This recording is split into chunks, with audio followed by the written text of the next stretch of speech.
नमस्कार मित्रांनो, कसे आहात सगळे?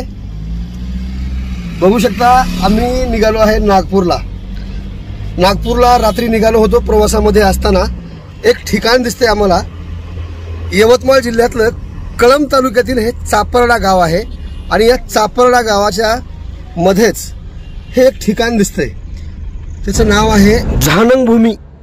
तुम्ही बघू शकता गाडीमधून हे पूर्ण तुम्हाला दाखवतोय आणि याच ठिकाणी मी जाऊन या ठिकाणची माहिती घेण्याचा प्रयत्न करणार आहे। माझ्यासोबत पद्माकर कांबळे सर आहेत, त्याचबरोबर दिलीप परतवाग सर आहेत।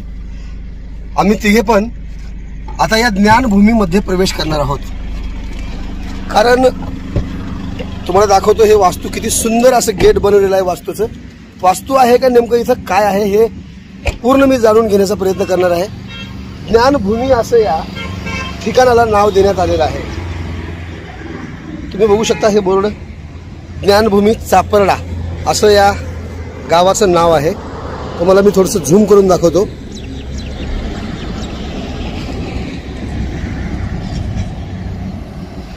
हे बघू शकता तुम्ही। आणि आल्यानंतर आपण जाऊया थेट या ठिकाणी कोण आहेत आपल्याला माहिती देण्यासाठी हे सुद्धा बघूया। नेमकं हे कोणाच्या माध्यमातून चालत असते, ज्ञानभूमी नेमकं कोणतं ज्ञान देते आपल्याला हे आपण बघणार आहोत या व्हिडिओच्या माध्यमातून। सर जय भीम। जय भीम सर, नमो बुद्धाय। नमो बुद्धाय। तर माझ्यासोबत या ठिकाणी एक धम्मबांधव आपल्याला भेट देण्यासाठी आलेले आहेत। नेमका त्यांचा काय परिचय आहे हे आपण अगोदर जाणून घेऊया। सर स्वागत आहे तुमचं आवाज बहुजनांचा या न्यूज लाईव्ह चॅनलमध्ये। आम्ही प्रवासामध्ये असताना हे आम्हाला झानंग भूमी असं बोर्ड लागलेलं दिसलं आणि त्याच ठिकाणी आम्ही आल्यानंतर तुमची भेट घ्यावी अशी आम्हाला वाटलं। तुमचं मला पूर्ण अगोदर परिचय द्या सर। मी पाठीमागे या सर, परवताप सर। मी बोधी प्रकाश, इथे रिटायर्ड झालेलो आहो, शिक्षक होतो आणि इथे मी धम्मसेवा द्यायला आलेलो आहो। या झानभूमीमध्ये ही मेडिकल मेडिटेशन मॉनिस्ट्री आहे आणि या मॉनिस्ट्रीमध्ये प्रत्येक बहुजन समाजाला, प्रत्येक मानवाला दुःखमुक्त करण्यासाठी हे मॉनिस्ट्री इथे तयार करण्यात आलेली आहे। सर आम्ही मध्ये आतमध्ये प्रवेश करून ह्या पूर्ण माहिती घेऊ इच्छितो आहे, आपण माहिती द्याल आम्हाला? बिलकुल सर, चला सर आपण जाऊया मध्ये। तर बघू शकता तुम्ही मित्रांनो, या मुख्यद्वाराच्या ठिकाणी जे आहे दोन सिंहाच्या मूर्ती ज्या आहेत बसवलेल्या आहेत, दोन्ही साईडला दोन या मूर्ती आहेत आणि सुंदर असं हे द्वार बनवण्यात आलेलं आहे। विशेष म्हणजे या ठिकाणी आपण पूर्ण जाणून घेण्यासाठी प्रयत्न करणार आहे। नमो बुद्धाय, जय भीम। बघू शकता तुम्ही मध्ये प्रवेश केल्यानंतर डाव्या बाजूला हे ड्रॅगनचे जे तुम्ही हे प्रतिकृती जे बघत आहात, स्वच्छ आणि सुंदर असं गार्डन या ठिकाणी मला दिसत आहे। मध्ये मी प्रवेश केलेला आहे। आतमध्ये प्रवेश केल्यानंतर आपल्याला काय मिळणार आहे बघायला, काय नेमकं ज्ञान काय आहे, ज्ञानभूमी हे नाव का देण्यात आलं या भूमीला बघूयात। या ठिकाणी हमारा सम्यक संकल्प म्हणजे या ठिकाणी जे मध्ये मिळणार आहे ते या बॅनरच्या माध्यमातून, या पोस्टरच्या माध्यमातून या ठिकाणी दर्शविण्यात आलेलं आहे। तर या ठिकाणी आपल्याला सर्वात महत्त्वाचं म्हणजे धम्म समन्वित मित्र डॉक्टर बोधी अशोक, चिकित्सक झानंग भिक्खू, विषय रचयिता एवं मुख्य प्रशिक्षक, म्हणजे या ठिकाणी आपल्याला योग प्रशिक्षण मिळणार आहे हे या पोस्टरच्या माध्यमातून समजलेलं आहे। आज समोर जाऊया सर। तर हे ऑफिस आहे का? बरं ठीक आहे सर। सर आपण हे माहिती तुम्ही मला कुठे बसून द्याल किंवा असं फिरतच आपण हे करूया? बघू शकता तुम्ही सुंदर अशी बुद्धाची मूर्ती जी आहे या ठिकाणी बसविण्यात आलेली आहे। माझ्यासोबत बोधी प्रकाश सर असणार आहेत। संपूर्ण या व्हिडिओच्या माध्यमातून आपण माहिती घेणार आहोत। सुंदर एकदम स्वच्छता आणि बघू शकता तुम्ही हा जो स्तंभ आहे वरती जो अशोक स्तंभ बसवण्यात आलेला आहे या ठिकाणी, वर 4 सिंहाच्या मूर्ती ज्या आहेत, कोणत्याही साईडने जर बघितलं आपण तर ते 3 मूर्त्या दिसतात, ज्याप्रमाणे देशाची राजमुद्रा म्हणून आपण संबोधतो, ओळखतो, तेच या ठिकाणी बसविलेलं आहे। आणि इकडे हे काय आहे सर? हे बरं, हा मोठा तुम्ही बघू शकता माझ्या डाव्या बाजूला जे आहे हा धम्म हॉल आहे। नेमकं या धम्म हॉलमध्ये काय प्रशिक्षण मिळतं आणि कसं मिळतं हे मला माहिती घ्यायची आहे आणि तुम्हाला तुमच्यापर्यंत ही माहिती पोहोचवायची आहे. चलतो मी आणखी पुढे.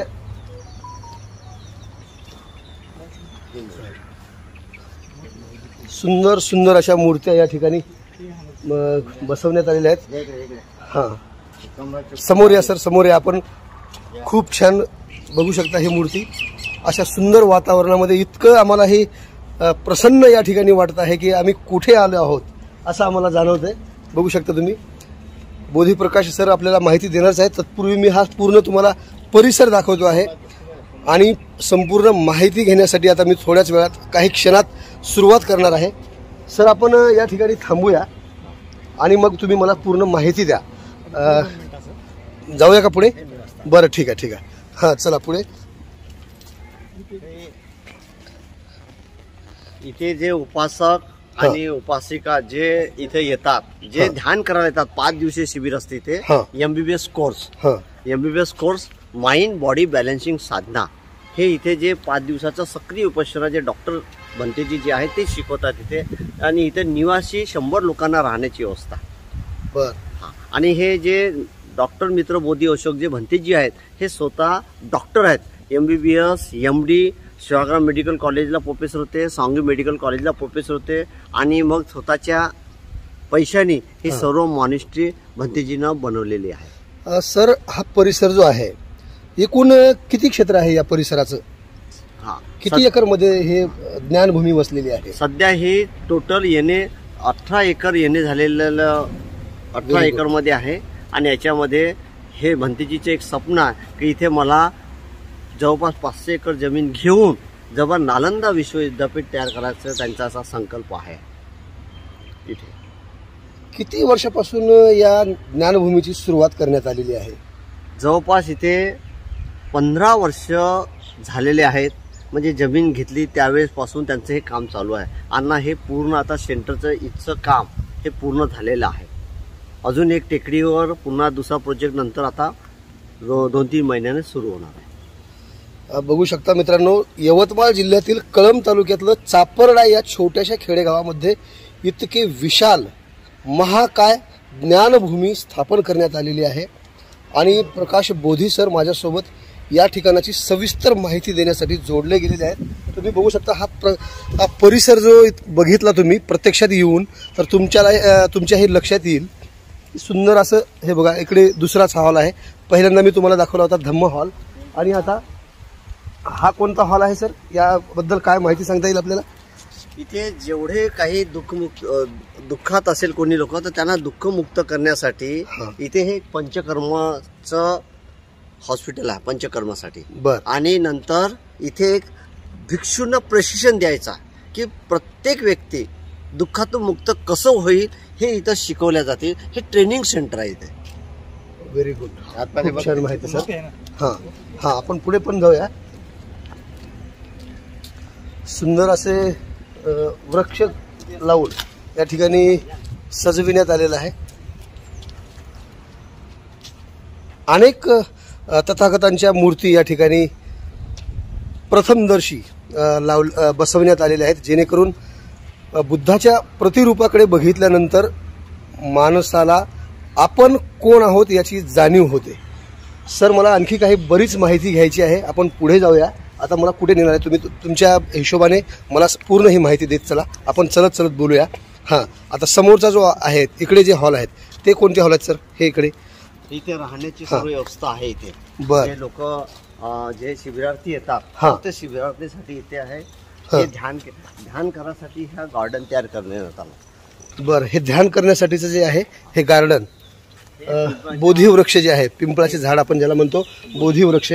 आणि विशेष म्हणजे याला आकार किती सुंदर देण्यात आलेला आहे तुम्ही बघू शकता. सर, या बोधिवृक्षाच्या तळा खालचा बुडाखालचा मी तुम्हाला आकार दाखवणार आहे. अगदी बोधिवृक्षाचे पान जसे असते, आपण ज्याला पिंपळाचं पान, त्याच आकाराचे सुद्धा या ठिकाणी डिझाईन बनवण्यात आलेले आहे. सुंदर सुंदर वेगवेगळ्या संकल्पना जी आहेत या ठिकाणी प्रत्यक्षामध्ये उतरवण्यात आलेल्या आहेत. आता पुढे जाऊया आणखी. हां, हे काय म्हटलं सर तुम्ही? आपण इथे राहण्यासाठीची, म्हणजे जे प्रशिक्षणासाठी येणारे जे असतील नागरिक किंवा धम्म उपासक असतील ते त्यांच्यासाठी राहण्याची या ठिकाणी सोय. आणि इथे फ्री आहे सर्व राहण्याची Very good. व्यवस्था.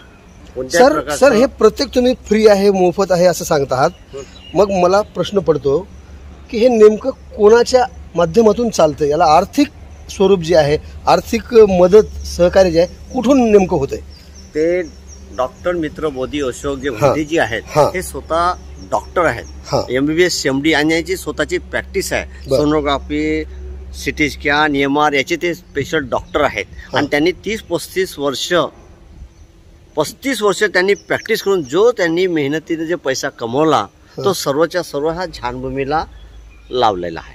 आणि आजही ते भिक्षू झाल्यावरही ते आजही दवाखान्यात हॉस्पिटल जाऊन पेशंट तपासतात आणि त्या पैशाच्या आधारे इच्छा सर्व व्यवस्था ते करतात. सर आम्हाला त्यांच्याशी भेटण्याची जर इच्छा झाली तर ते आम्हाला भेटू शकतील का? बिलकुल बिलकुल सर, थोडा वेळ आता शिबिर चालू बर, आहे. बर, 10 बर. मिनिटांमध्ये तुमची प्रत्यक्ष भेट करून खूप देण्यात खूप येईल. धन्यवाद सर. कारण इतक्या सुवर्ण संधी उपलब्ध करून देणाऱ्या एका महान व्यक्तीची भेट घेणं म्हणजे आमच्यासाठी हा क्षण जो आहे अतिशय सुवर्ण क्षण असणार आहे. कारण स्वतःच्या मेहनतीने कमावलेली कमाई जी आहे मानव समाजाच्या हितासाठी लावणारा खरंच तो कोण व्यक्ती असेल हे बघणं आपल्याला किती आश्चर्यकारक वाटणार आहे आणि किती प्रेरणादायी वाटणार आहे. कारण बघा तुम्ही, ही इतकी जी प्रॉपर्टी आहे वैयक्तिक स्वतःच्या मालकीची असताना सुद्धा इथे माझा प्रत्येक समाज बांधव, इथे प्रत्येक मानव भेदभाव जात पंथ न पाहता या ठिकाणी जे हे इतकं महाकाय ज्ञानभूमी उभारण्यात आलेली आहे, खरंच ही अतिशय प्रेरणादायी आणि समाज हिताच्यासाठी लावणाऱ्या भंतेजी आहेत. त्यांचं खरंच शब्दामध्ये आपल्याला वर्णन करता येणार नाही. आपण आणखी पुढे जाणार आहोत.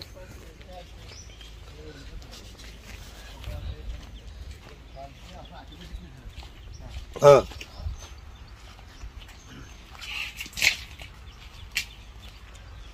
सर, हे इकडे काय? हां ही जागा आहे ते इथे लोक हे झाडं यासाठी लावलेले आहे की हा. कोणताही व्यक्ती इथं आला हा. तर प्रत्येक व्यक्ती हा दुःखात असतो, ताणतणावात असतो, डिप्रेशन मध्ये असतो, तर त्यांनी इथं येऊन ऑक्सिजन पार्क बनवला आहे. बर. इथं त्यांनी येऊन मस्त शांततेने ध्यान साधना करायचे, आनापानसती, विपश्यना. इथे ध्यान करायसाठी हे अशी झाडं लावून ठेवण्यात आलेली आहे. आणि हे जे तुम्ही बघत आहात जसं काम आता हे मजूर लोक कामाला गेले, गावाला गेले म्हणून आता हे बोधी मंच इथं तयार होत आहे. आणि हे पिंपळाच्याच पानाच्या आकारात हे मंच तयार होत आहे. क्या एकदम. बात है. आणि वरतो जो पहाड दिसतोय तो जवळपास हां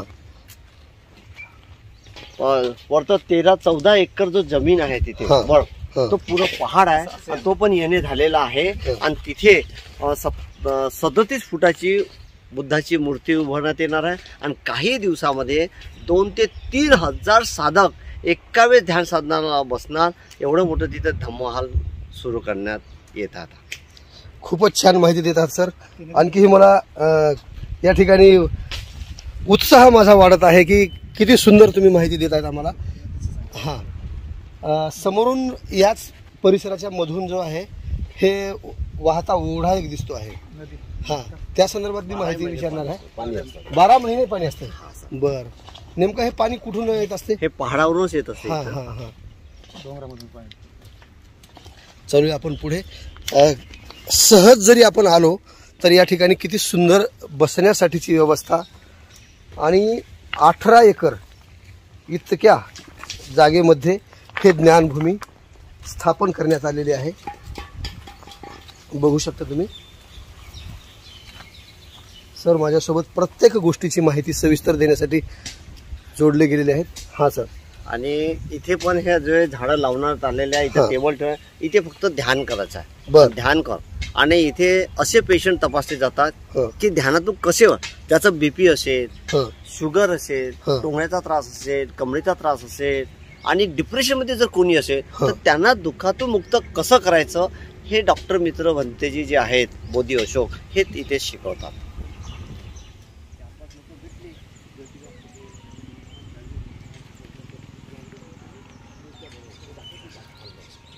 बघूया पुढच्या टप्प्यामध्ये सर आपल्याला काय माहिती देणार आहेत ते. तर इथे जो हा तुम्हाला पहाड दिसत आहे, हा. या पहाडावर 37 फुटाची मूर्ती होत असून हा. इथे पूर्ण जंगल आहे. या जंगलामध्ये पुष्कळशे भिक्षू वगैरे येऊन हा. इथं ध्यान साधना करतात. आता सध्या आहेत आता नाही आहेत, पण जेव्हा त्यांना यायचं असेल जिथं प्रशिक्षण लावतात ते इथे बसून मस्त ध्यानसाधना करतात. ह्या परिसरामध्ये पुष्कळसे मोर वगैरे आहेत. ते मोर पण ह्या नदीवर पाणी पिण्यासाठी पुष्कळसे मोर पण येतात इथे. Very good.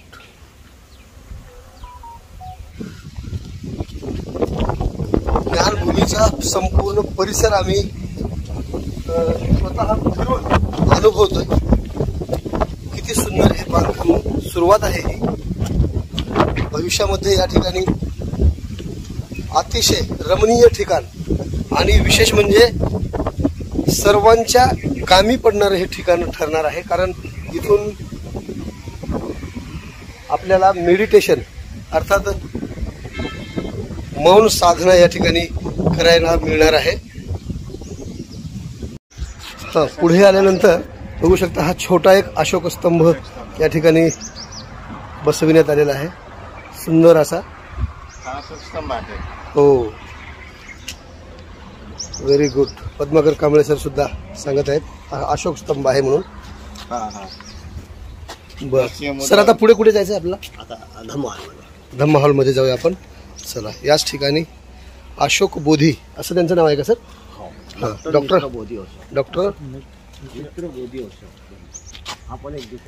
हा बघा, हा लुक एक बघण्यासारखा वाटेल आपल्याला.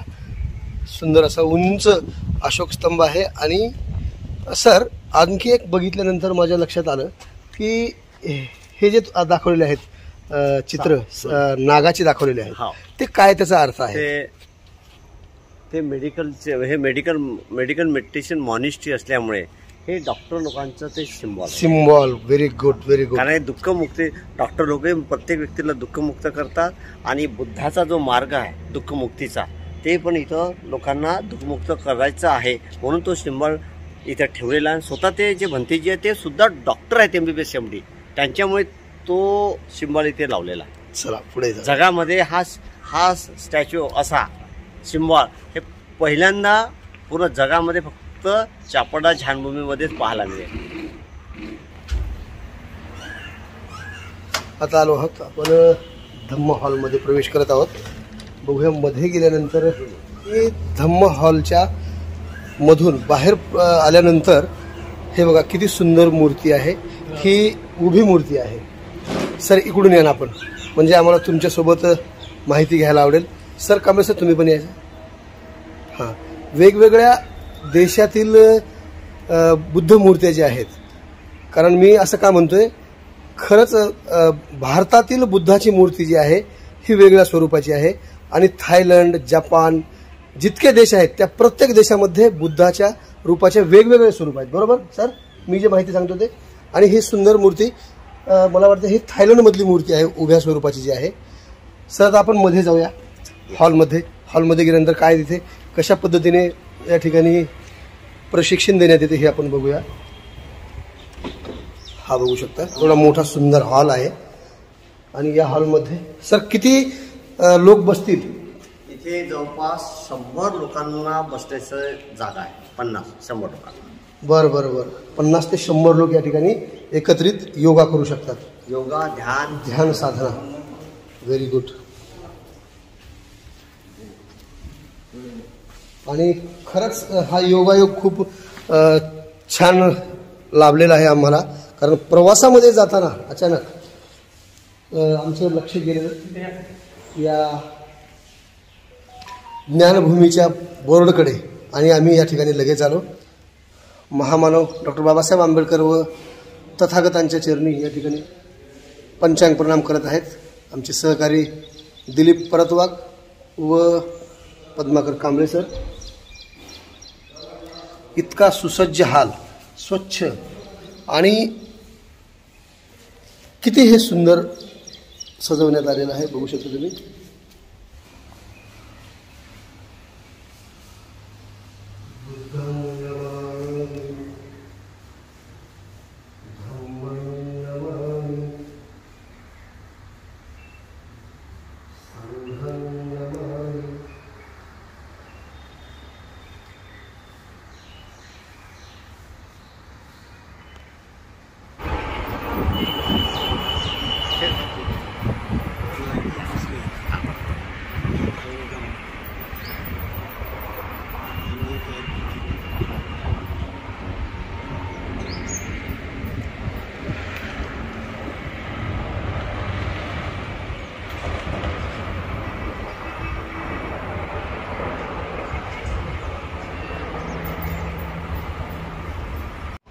इकडे एक हॉल दिसतो आहे, आपण तिकडे जाऊया. सर आपल्याला माहिती देतील. हा सर, याला कोणता हॉल म्हणायचा? इथे विपश्यना हॉल आहे हा. आणि इथे एकदम विपश्यना साधकांना इथं बसून मौन राहून इथं ध्यानसाधना डॉक्टर मित्र भंतेजी जे आहेत बोधी ओशो ते इथं शिकवतात आहे. इथे मुलांचे सुद्धा क्लासेस घेतात. मुलांना एकाग्रता कसा राहील, त्यांनी अभ्यास कसा केला पाहिजे, त्यांच्यामध्ये एकदम एनर्जी कशी आली पाहिजे अभ्यास करायसाठी, आणि हसत खेळत ध्यान कसं करायचं आहे, आणि त्यांच्या मनामध्ये कोणत्याही प्रकारचं डिप्रेशन आलं किंवा तणाव आला, त्या तणावातून कसं मुक्त करता येईल हे ते डॉक्टर मित्र बोधी ओशो भंतेजी हे इथं शिकवत असतात.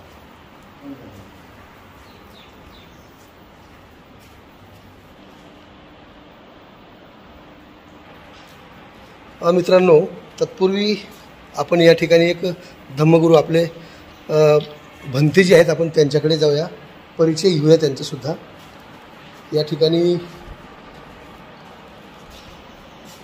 आहेत भंतेजी.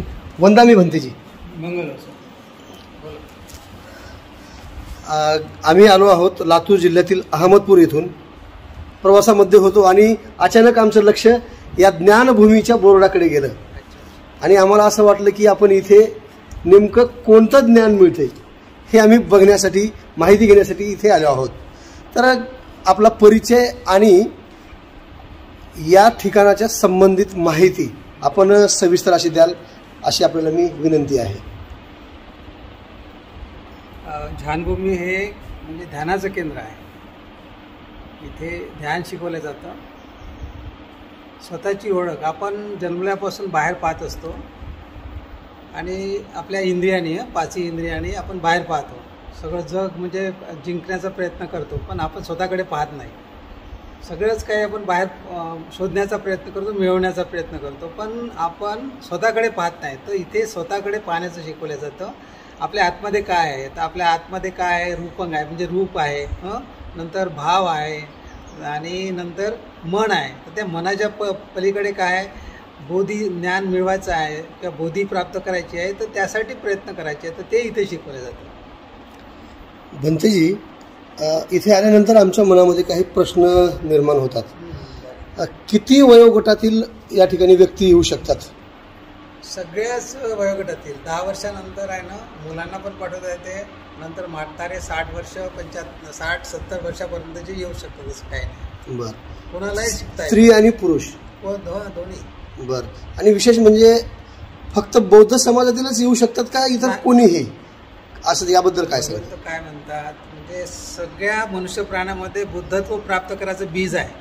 तर ते सगळ्या मनुष्यामध्ये आहे ना. एक थोडंच काय म्हणजे जे बुद्धाला मानतात ते त्यांनीच यावं असं नाही आहे. सगळ्या मनुष्य प्राण्याला कोणते मनुष्य येऊ शकतात, कोणत्या धर्माचे, कोणत्या जातीचे, त्याच्यात काही नाही. म्हणजे असं हे नाही केलं आहे. इथं सगळ्यासाठी प्रवेश आहे. आता सध्या आपल्याकडे किती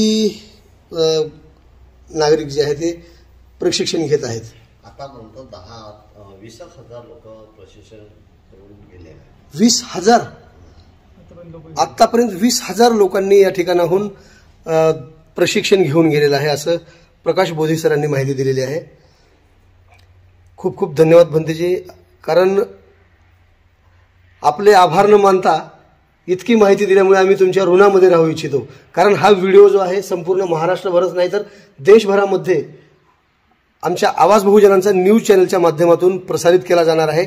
या ठिकाणची सुंदर अशी माहिती आम्ही जनतेपर्यंत पोहोचविण्याचा हा छोटासा माझा प्रयत्न असणार आहे. कारण यवतमाळ जिल्ह्यातील कळंब तालुक्यातलं चापर्डा गाव आणि या चापर्डा गावामध्ये छोट्याशा खेडेगावामध्ये ही ज्ञानभूमी स्थापन करण्यात आलेली आहे आणि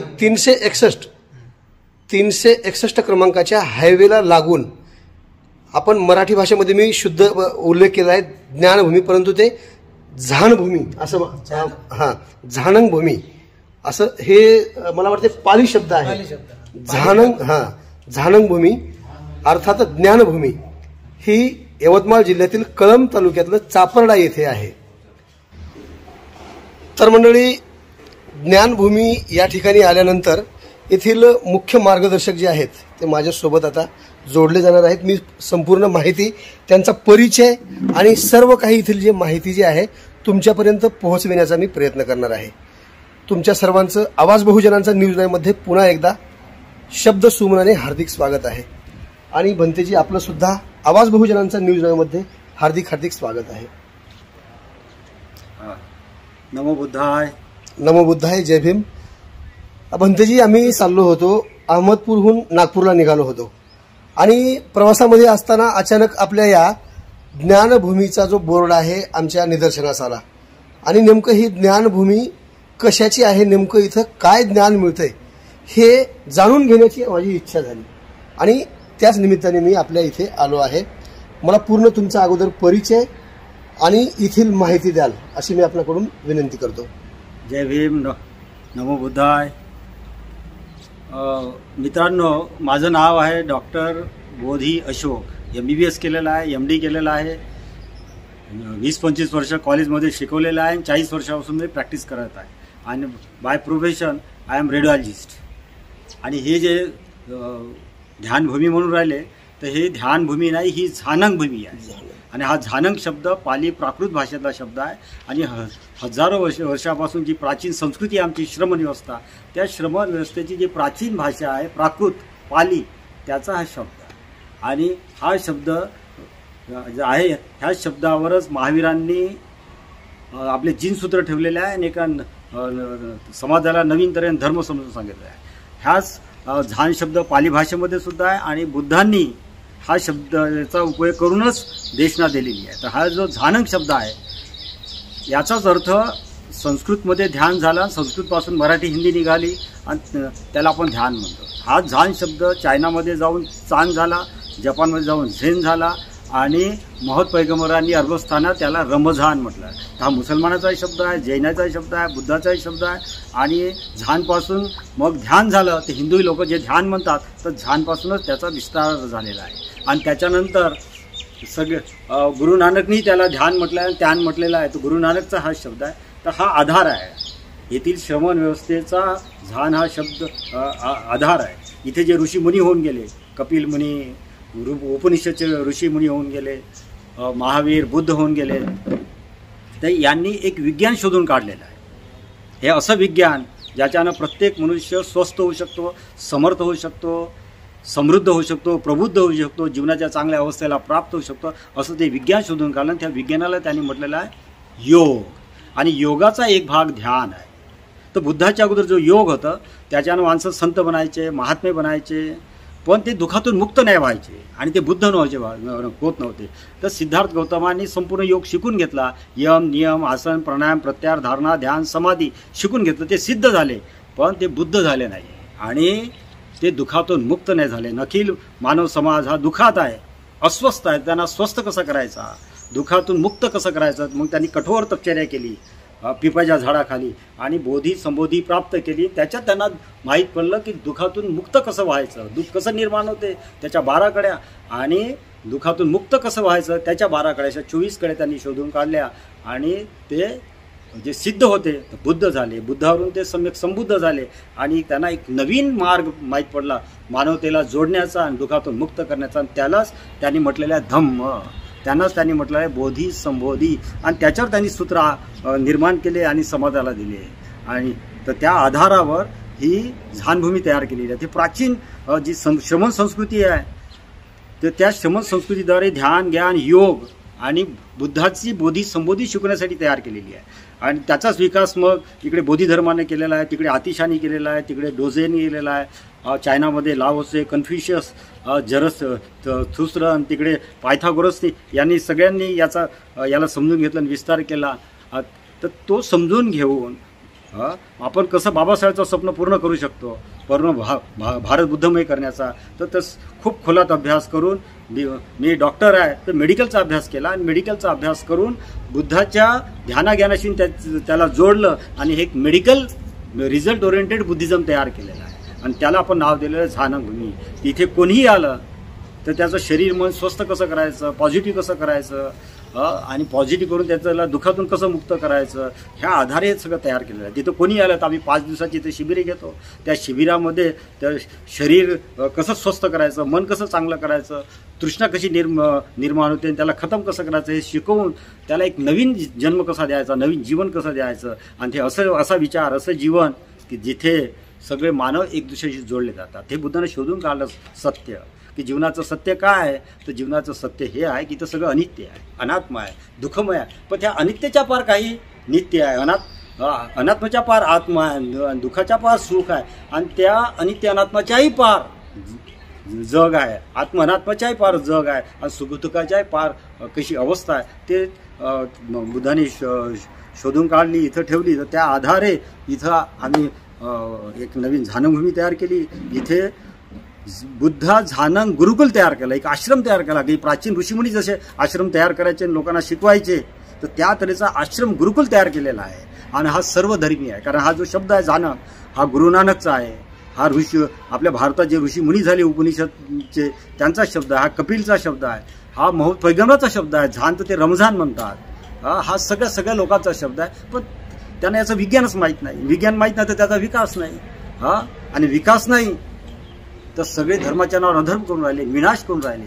तर जोपर्यंत आपण ध्यान करणार नाही, ज्ञान प्राप्त करणार, त्या मार्गावर चालणार नाही, आपल्या अंतरंगातलं मनातलं दुःख नष्ट करणार नाही, आणि जोपर्यंत बोधी संबोधीद्वारे हिचा प्रत्येक मनुष्य बुद्ध बनणार नाही, तोपर्यंत त्याच्या डोक्यात युद्ध सुरू राहील, बाहेर युद्ध सुरू राहील. आतमध्ये युद्ध तर तो मरणार, आणि बाहेर युद्ध तर सगळे मानव जाता मरणार आहे. आणि आता सगळं जग युद्धाच्या कुंभट्यावर आलेलं आहे. हे लोक मानवतेचा विकास करून नाही राहिले, लोकांना जोडण्याचा प्रयत्न करून राहिले, तोडण्याचा प्रयत्न करून राहिले. माझा धर्म मोठा, त्याचा धर्म छोटा, माझा माणूस मोठा, त्याचा माणूस छोटा, माझं पुस्तक मोठं, त्याचं हे सगळ्या गोष्टी माणसाला डिव्हाइड करतात, विभाजित करतात. पण खरा धर्म कोणता तो जाणून घ्यायचा.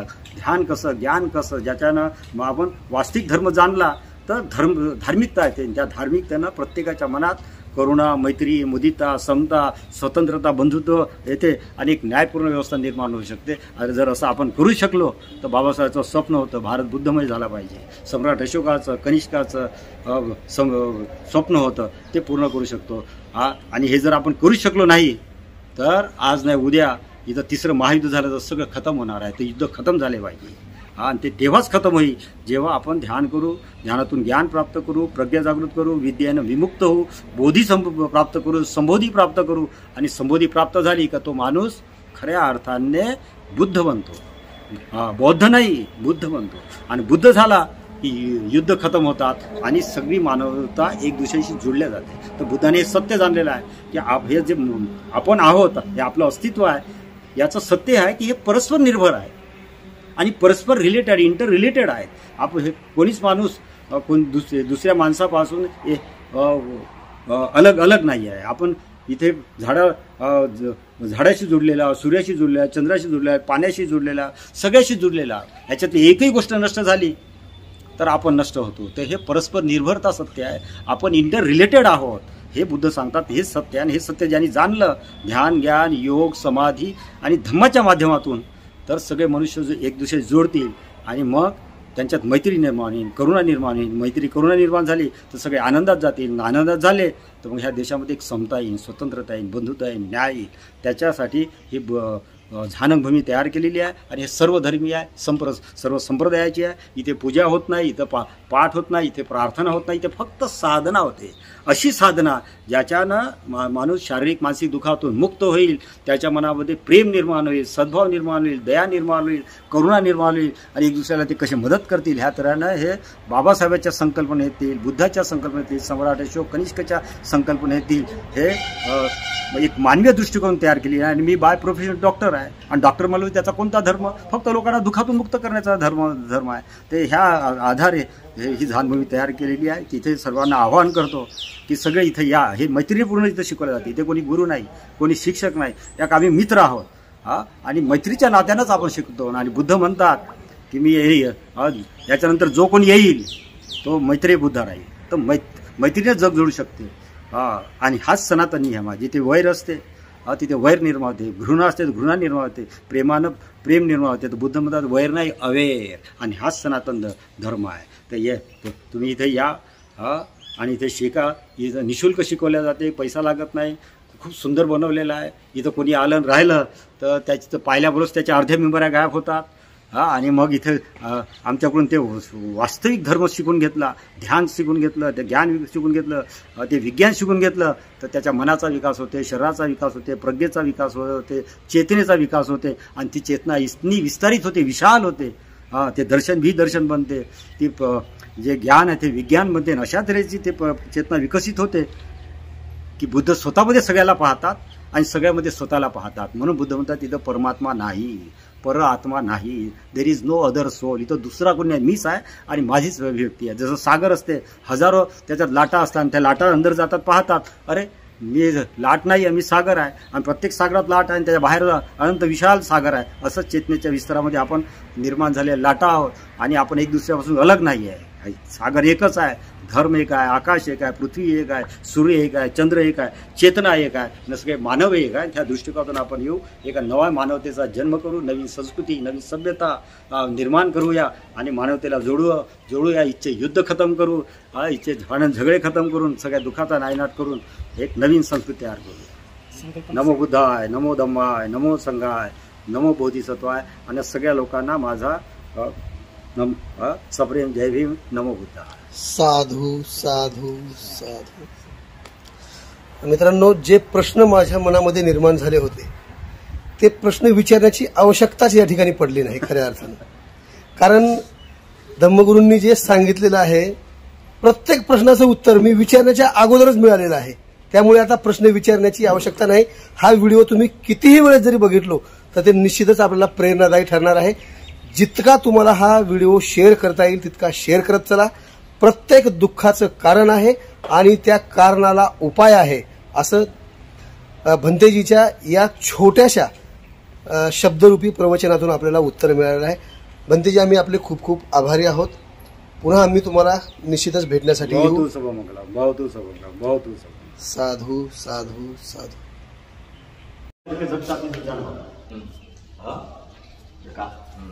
आता इथं पाहिलं तर सगळे माणसं जनावरांसाठी जगतात. अज्ञान डुकराचं प्रतीक आहे, लोभाचं प्रतीक आहे, द्वेषाचं प्रतीक आहे. आणि अज्ञानातून ज्ञान आलं तर प्रकाश येते आणि ते ऊर्ध्वगमन होते.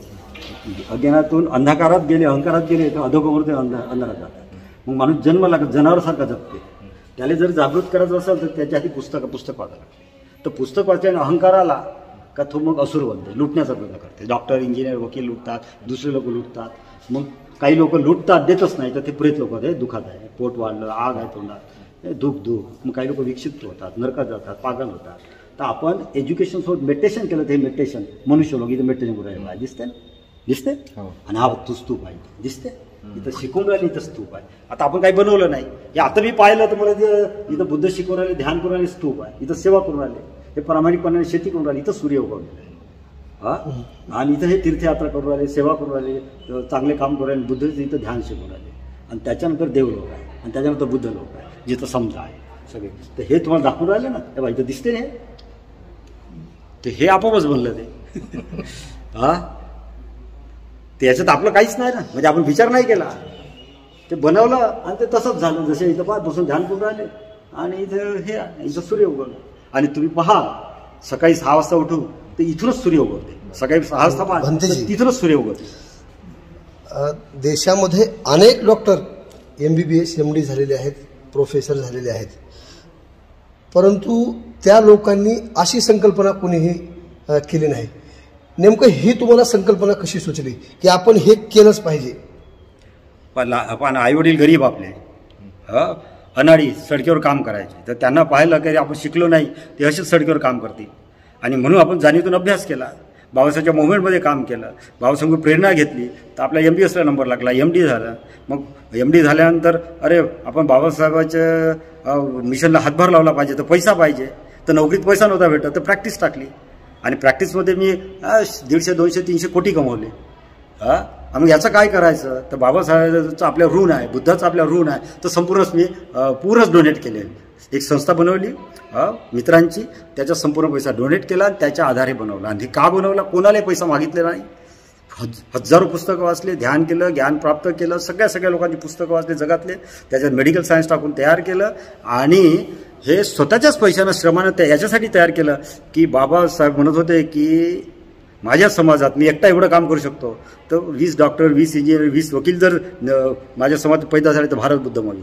आणि जाते समयी बाबासाहेब रडत गेले, म्हणाले अरे रे, हे शिकल्या सर्व लोकांनी मला धोका दिला, तर आपण धोकेबाज आहोत याची जाणीव करे. सगळे लोक धोकेबाज आहे, मी डॉक्टर आहे आणि सगळ्या लोकांना बाबासाहेब धोकेबाज म्हटलं, तर आपल्याच श्रमानं दानातून तयार केलं की बाबासाहेबांना सांगण्यासाठी की पहा बाबासाहेब मी धोकेबाज नाही का, आणि मी धोकेबाज नाही हे करून राहिलो तर मी मेल्यावर कमत कम तुमच्या पायाखाली मला जागा द्या. तर ह्या दृष्टिकोनातून ऋणमुक्तीच्या दृष्टिकोनातून बाबासाहेबचं ऋण आपल्यावर, बुद्धाचं ऋण आहे, ते ऋणमुक्तीसाठी हे तयार केलेलं आहे. हा हीच एक प्रेरणा आहे. सगळ्या मोव्हमेंटमध्ये काम केलं आणि पाहिलं कोणत्याच मोव्हमेंट त्या तऱ्हेने काम नाही करून आल्या आणि त्याचा परिणाम आज झाला की आपला समाज मागं गेला, धर्म मागं गेला, लोक मागं गेले, संघ मागं गेला आणि भारत पुन्हा अजून त्या जुन्या स्थितीमध्ये जाणार. आता त्या स्थितीत गेला नाही पाहिजे. पुन्हा आपला समाज निर्माण झाला पाहिजे, नवीन लोकांना समजलं, बॅकवर्ड लोक एक झाले पाहिजेत, फॉरवर्ड झाले पाहिजेत, दुःखातून मुक्त झाले पाहिजेत, इथे पुन्हा बुद्ध संस्कृती आली पाहिजे. त्या दृष्टिकोनातून आपण तयार केलं आणि याच्या मागचा उद्देश की एक डॉक्टर असा करू शकतो, 20 डॉक्टर, 20 इंजिनियर, वकील झाले काय नाही करणार. तर प्रत्येक जिल्ह्यात एवढे डॉक्टर्स आहेत 50-50, 60-60 आणि त्यांनी केलं ते पाहत स्वर्ग तयार झाला ना. तर प्रत्येक जिल्ह्यात, प्रत्येक तालुक्यात आपल्याला लोकांनी जर असं समर्पण केलं तर भारताला स्वर्ग बनवू शकतो. आता नर्क बनलेला आहे, सगळे दुखी आहे. तर ह्या दृष्टिकोनातून आपण केलं. समाजामध्ये जर बघितलं तर अंधश्रद्धेकडे जास्त वळू लागलेला समाज दिसतोय आता सध्या 21व्या शतकामध्ये जीवन जगत असताना. काय संदेश असणार आहे?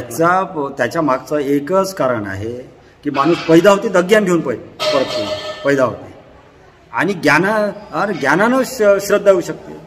तर अज्ञानामध्ये अंधश्रद्धा असते, पण लोकांना अज्ञान म्हणजे काय माहीतच नाही. तर अज्ञानातून अंधश्रद्धा होते, अंधविश्वास होते, अहंकारात जाते माणूस, अधर्मात जाते, अतिमध्ये जाते. तो अहंकार अज्ञानीच माणूस आस्तिक बनते, नास्तिक बनते आणि एक दुसऱ्याला मारत असते. तर बुद्ध अज्ञान खतम करून ज्ञान कसं निर्माण करायचं ध्यानाद्वारे, आणि ते ज्ञान निर्माण झालं, अंधश्रद्धा अंधविश्वास खतम होईल. तर ज्ञानाच्या आणि ध्यानाच्या मागे कोणीच नाही. तर ज्ञानातूनच अंधश्रद्धा अंधविश्वास निर्माण होते. हे सगळे आस्तिकता नास्तिकता जे आता तथाकथित अज्ञानातून निर्माण झाली ते खतम होऊ शकते. आणि बुद्ध खरे आस्तिक आहे, कारण आस्तिक म्हणजे ज्यांनी अस्तित्व जाणलं, अजान जीवनाचं सत्य जाणलं, ते खरे आस्तिक आहे आणि ते सगळ्या समाजासाठी आपलं जीवन देतात. तर अशात ह्या दृष्टिकोनातून जर आपण समजून घेतलं तर अज्ञान खतम झालं तर अंधश्रद्धा खतम. आता अंधश्रद्धा सगळेच लोक इथं मी आंबेडकर बुद्धीचंही पाहिले तर धागा बांधतात, पाहिलं काळा धागा बांधतात, तवीज पाहते, आम्ही तपासताना पाहतो, लॉकेट घालतात. कशामुळे की त्यांना कोणी शिकवलंच नाही की ध्यान काय, ज्ञान काय, आणि ज्ञानातून आपला विकास कसा करायचा, विचाराचा विकास कसा करायचा, आपल्या प्रज्ञेचा विकास कसा करायचा, चेतनेचा विकास करायचा कोणी सांगितलंच. त्याच्यापर्यंत इथून या झाणंग भूमीतून किती नागरिकांना लाभ मिळालेला आहे अंदाजे काही आकडा? मी 30 वर्षापासून शिकवत आहे, 30 वर्षापासून शिकवत आहे. 16ला मी भिक्षू बनलेला आहे आणि तेव्हापासून माझे दररोज इथे क्लासेस होतात. इथं 15 ते 20-25 हजार लोक महिन्याला येतात आणि त्यांना आपण सगळं व्यवस्थित समजून सांगतो. आणि माझे इथे क्लासेस होतात, 100 लोकांचे क्लासेस होतात. त्यांना आपण A to Z ध्यान काय, ज्ञान काय, ज्ञानानं अज्ञान कसं खतम करायचं, शरीर मनाचा विकास कसा करायचा, दुःखातून मुक्त कसं व्हायचं, हे आपण शिकवून आलो. त्याची गिनतीच नाही, हजारो लोकांना, खूप लोक सगळ्या जातीचे धर्माचे माझ्यासोबत येऊन काम करून राहिले, सगळ्या जातीचे.